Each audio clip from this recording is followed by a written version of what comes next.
Bismillahirrahmanirrahim. Assalamualaikum warahmatullahi wabarakatuh.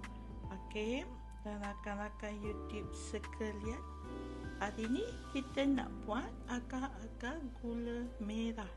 Jom. Kita akan letak 700 ml air.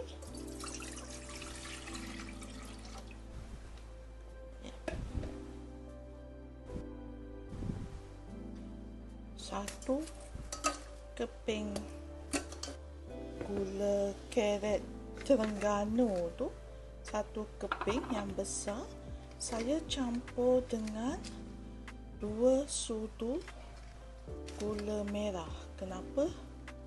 Ini untuk warna agar-agar tersebut supaya tidak terlalu pucat kalau pakai gula karet Terengganu sahaja.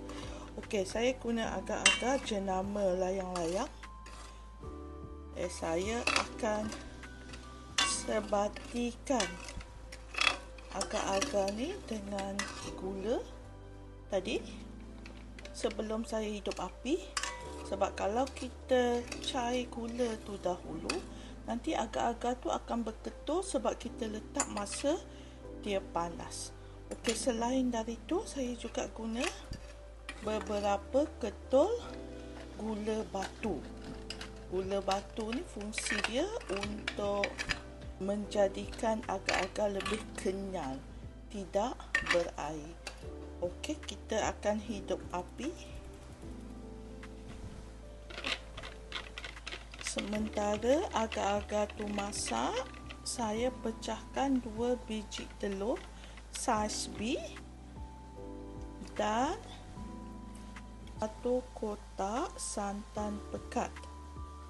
Okey, kita buat air.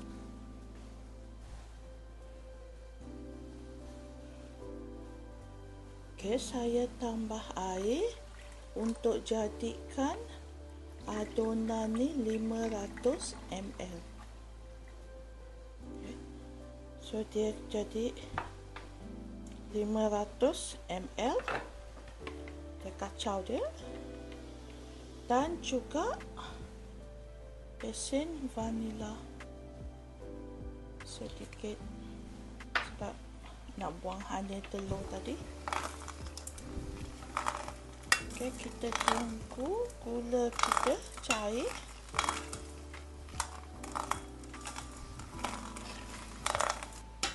Gula kita dah cair.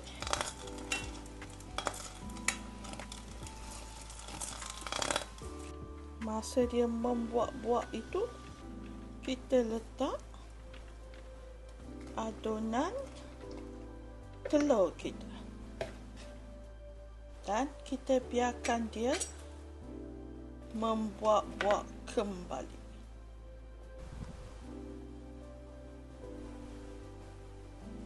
Ini untuk mendapatkan serat.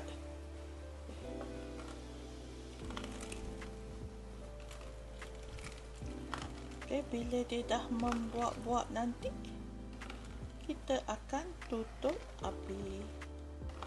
Senang je buat agar-agar ni.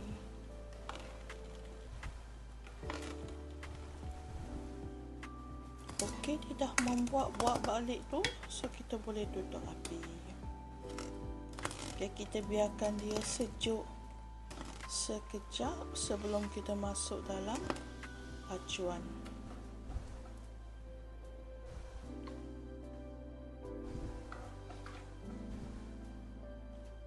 Dapat dalam 3 bekas ini,